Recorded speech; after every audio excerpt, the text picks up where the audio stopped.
Assalamualaikum warahmatullahi wabarakatuh. Selamat pagi anak-anakku kelas 5 MI Muhammadiyah Karanganyar. Semoga sehat selalu ya. Anak-anak, di pagi hari ini kita akan mempelajari tematik, tema 6, subtema 2, muatan pelajaran IPA tentang perpindahan kalor. Kalau di minggu yang lalu kita mempelajari tentang suhu dan kalor, nah pada pagi hari ini kita akan memulai subtema 2 yaitu tentang perpindahan kalor. Ya anak-anak, sebelum Bu Rohmah menyampaikan materi hari ini, Bu Rohmah akan menyampaikan tujuan pembelajaran terlebih dahulu. Ya, yang pertama dapat menjelaskan cara-cara perpindahan kalor dalam kehidupan sehari-hari. Dan yang kedua, dapat membuat kesimpulan dari peristiwa perpindahan kalor dalam kehidupan sehari-hari. Ya, anak-anakku sudah siap untuk memulai pelajaran hari ini? Ya. Yang pertama kita pelajari adalah cara-cara perpindahan kalor dalam kehidupan sehari-hari ya. Jadi perpindahan kalor terjadi pada benda-benda yang memiliki suhu berbeda agar suhunya menjadi sama. Dan berikutnya ada cara perpindahan kalor dari satu benda ke benda lainnya tidak selalu sama ya. Nah, anak-anak di sini ada 3 cara perpindahan panas. Apa saja anak-anak yang kalian tahu?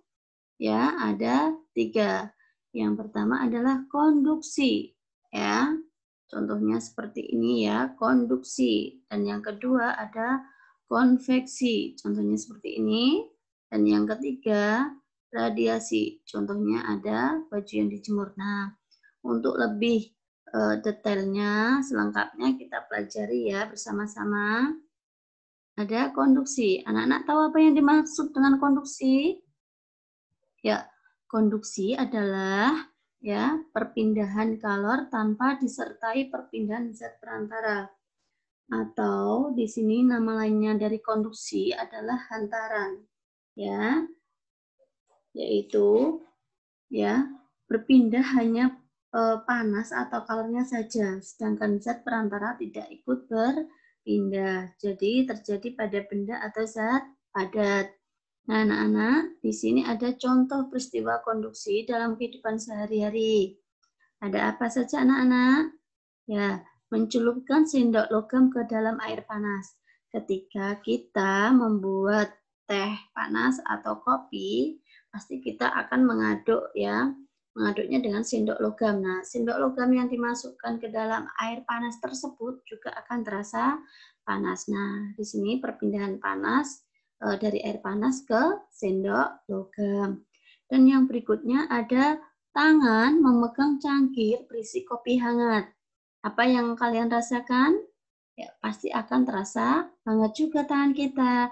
Seperti yang Bu Roma sampaikan kemarin ya, ketika tangan kita gosok-gosokkan, lalu kita dekatkan dengan pipi kita, maka tangan kita akan terasa hangat. Dan yang berikutnya ada knalpot menjadi panas setelah mesin sepeda motor dihidupkan lama ya.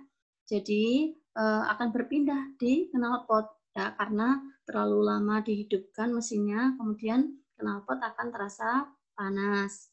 Dan berikutnya ada mentega ya, akan meleleh di wajan yang sedang dipanaskan. Selain itu juga ada gula Jawa, misalnya gula Jawa jika ini akan meleleh jika dipanaskan atau direndam dengan air panas. Dan berikutnya ada tutup panci akan terasa panas saat panci digunakan untuk memasak. Ya.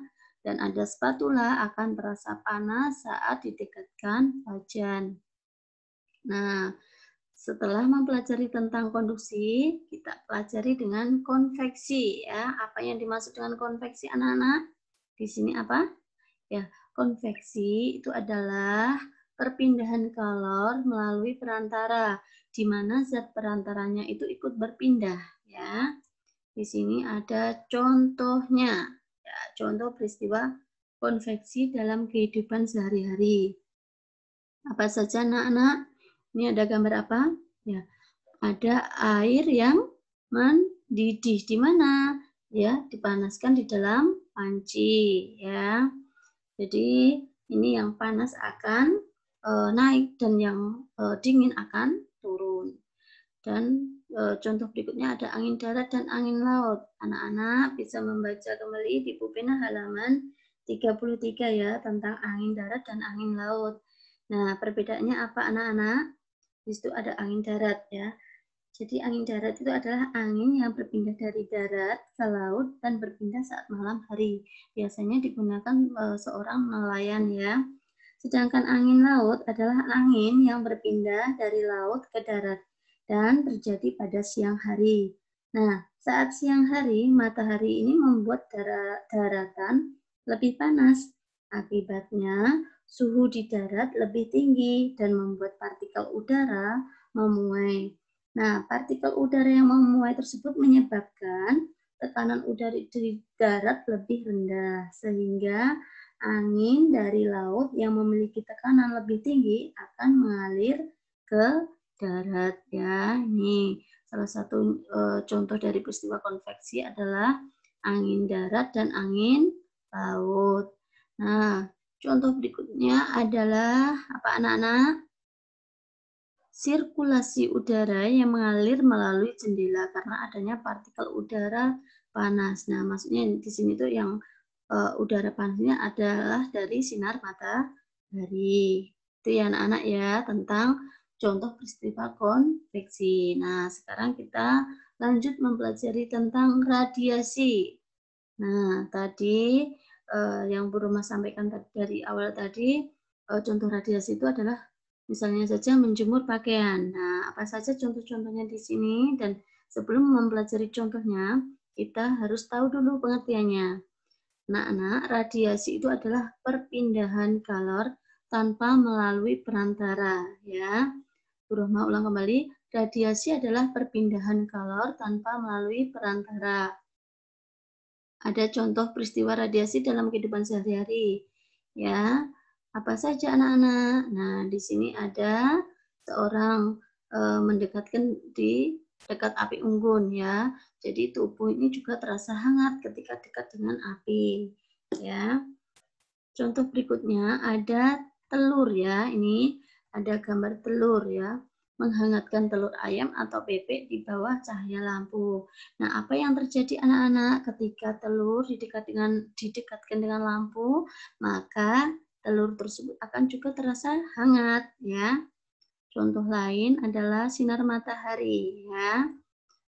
Sinar matahari. Jadi, panas matahari yang terasa sampai ke permukaan bumi ini ya. Ini matahari juga sangat bermanfaat bagi kehidupan makhluk hidup ya. Selain untuk manusia juga untuk tumbuhan. Nah, untuk manusia sendiri ini juga untuk menjemur pakaian saat matahari sedang terik ya. Kalau misalnya sejak untuk tumbuhan itu fotosintesis, tapi di sini peristiwa radiasi. Jadi kita ketika di bawah sinar matahari ini akan terasa hangat juga ya. Kulit juga misalnya pada siang hari kulit akan terasa menyengat ya. Nah, anak-anak untuk pelajaran materi terakhirnya yaitu keuntungan dan kerugian perpindahan kalor dalam kehidupan sehari-hari. Nah, di sini perpindahan kalor tadi ada konduksi, konveksi, dan radiasi anak-anak. Ya, kita pelajari yang pertama dulu, konduksi. Contohnya misalnya ada memasak air menggunakan panci aluminium. Jadi ada keuntungan, ada kerugian. Nah, keuntungannya kalau kita memasak menggunakan panci aluminium, jadi airnya ini lebih cepat mendidih ya. Tapi juga ada kerugiannya. Jadi logam aluminium ini lebih cepat panas sehingga berbahaya jika disentuh langsung. Nah, cara mengantisipasinya dengan bagaimana? Yang pertama ini memegang gagang yang telah dilapisi oleh bahan isolator seperti ebonit ya. Yang kedua, menggunakan sarung tangan atau kain untuk memindahkan panci dari kompor biar aman ya. Contoh yang kedua ada konveksi ya. Konveksi ini adanya aliran air saat air mendidih. Keuntungannya, air ini lebih cepat panas karena aliran air yang panas berasal dari dasar wadah, menyebar ke seluruh bagian wadah. Sedangkan kerugian dari konveksi ini adalah letupan uap air ini mendidih berbahaya jika terkena tubuh. Jadi kita harus hati-hati ya. Biasanya kalau terkena, kulit akan melepuh itu ya anak-anak ya. Nah, untuk mengantisipasinya agar tidak terjadi hal tersebut, yaitu pertama menggunakan tutup panci saat memasak air. Dan yang kedua, tubuh tidak terlalu dekat dengan air saat memindahkan panci. Dan yang terakhir ada radiasi. Contohnya pancaran sinar matahari yang mengenai tubuh ya. Sebenarnya ini contoh radiasi ini ada juga contoh lain, misalnya saja ketika dekat dengan api unggun, ini juga termasuk radiasi, tapi di sini Bu Guru ambilkan dari pancaran sinar matahari yang mengenai tubuh. Ada keuntungan dan ada kerugian. Keuntungannya, tubuh ini terasa hangat saat terkena sinar matahari, apalagi pada waktu pagi hari kita berjemur ya. Ini tubuh juga akan terasa hangat. Dan selain ada keuntungan, juga ada kerugiannya. Nah, kerugiannya apa? Saat adanya pancaran sinar matahari yang mengenai tubuh kita, jadi jika kondisi matahari sedang terik, ya, kita akan merasa kepanasan. Ya, biasanya pada waktu siang hari, ya itu jam 12, itu matahari sangat panas sekali. Jadi ketika kita terbiasa seperti itu terus-menerus, itu juga akan mengakibatkan kanker kulit ya. Jadi untuk mengantisipasi agar hal tersebut tidak terjadi, yaitu kita harus menggunakan payung dan topi ya. Bisa juga menggunakan sunscreen. Itu untuk melindungi apa? Tubuh dari terkena sinar matahari secara langsung. Ya, begitu anak-anak materi hari ini. Semoga saja bermanfaat. Kurang lebihnya Bu Rohmah minta maaf. Bu Rohmah akhiri. Wassalamualaikum warahmatullahi wabarakatuh.